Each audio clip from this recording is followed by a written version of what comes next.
Hi, I'm Kate, coming to you from Proctor Honda to introduce Honda's first all-electric SUV, the Prologue.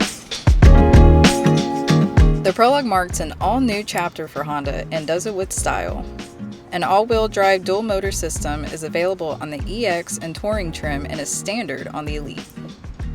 In terms of the Honda lineup, the Prologue fits somewhere in the middle, being 7 inches longer than the CR-V and 3 inches longer than the Passport.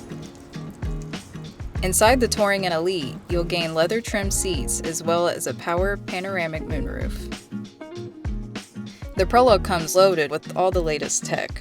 Wireless phone charging, wireless Android Auto, and Apple CarPlay all come standard. The Prologue also has Google built-in, another first for a Honda SUV.